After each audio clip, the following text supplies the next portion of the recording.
By this time next week, Jeremy Corbyn could be the newly elected Prime Minister of the United Kingdom. The gap in the polls between him and his primary opponent, Boris Johnson, is closing. Even if Johnson's Conservative Party gets more votes than Corbyn, the election could still result in a hung parliament, which means no party has managed to achieve a majority, a situation which could also hand Corbyn the country's leadership if he is able to cobble together a coalition with smaller parties to form a majority government. Ordinarily, British elections barely register in news terms for those outside the UK, and unless one has a personal interest in the outcome, it hovers indiscernibly in the background of the 24-hour news cycle. But this election is different. The Brexit debacle that has frozen British politics for the past 3.5 years is finally coming to a head, and the outcome of this election will have real and potentially damaging repercussions for a range of vested interests well beyond the UK, and stakeholders across the globe, not just in Europe, are anxiously awaiting the result so that they can realistically plan for their future dealings with Britain. For Jews in the UK and around the world, however, this election has very little to do with Brexit, and everything to do with the possibility that Jeremy Corbyn might become Prime Minister of a significant Western country like the UK. Because Jeremy Corbyn is an Antisemite. It's as simple as that. Despite his vehement denials of any prejudice against Jews, or indeed anyone, and despite his protestations that the Labour Party he leads is devoted to fighting racism and prejudice in all its forms, Jeremy Corbyn clearly despises Jews. Except, of course, those Jews who say they will vote for him, although, truthfully, he probably despises them too. In a dossier published this week, the Jewish Labour Movement, JLM, a veteran socialist affiliate of the UK Labour Party, stunningly revealed that Corbyn, quote, has repeatedly associated with, sympathised with, and engaged in antisemitism, unquote. Accusing the Labour Party of a hostile response to antisemitism and of defending perpetrators, the dossier provides evidence that there has been a cover-up regarding antisemitism in the Labour Party, a cover-up that emanates directly from the leader's office.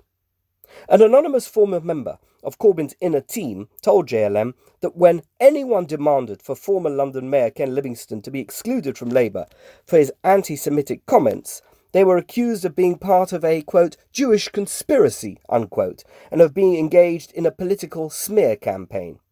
Seamus Milne, Corbyn's head of strategy, when he heard that a Labour member had been suspended from Labour for virulent anti-Semitism, asked to have the suspension overturned on the grounds that she was, quote, on friendly terms, unquote, with Corbyn.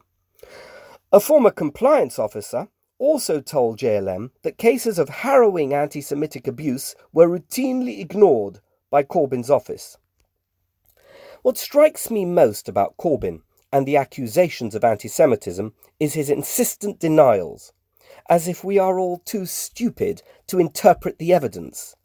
In a 2009 speech in London, Corbyn described terrorist organisations Hamas and Hezbollah as his friends, and although he later claimed to regret his statement, he has been openly friendly with Islamic extremists throughout his decades-long political life.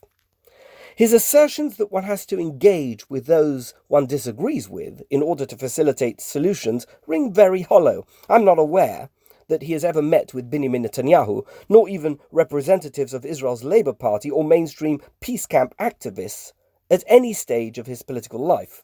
He has certainly not gone on the record to call them his friends.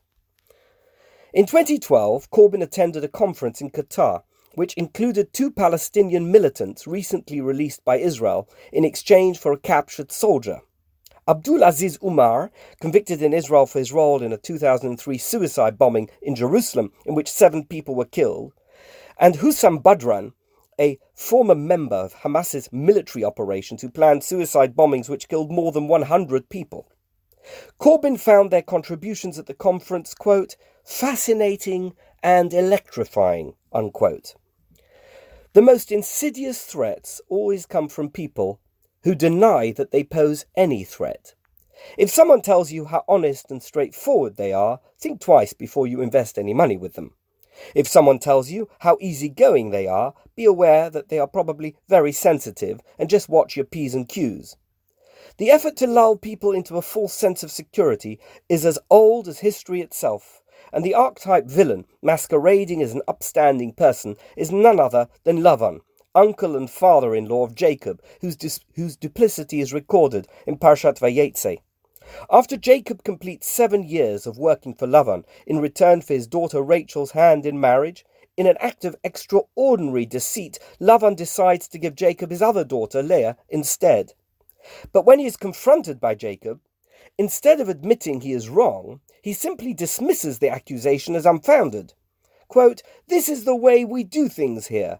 The older daughter marries before the younger one," unquote, he tells Jacob, implying that Jacob had completely misread the situation.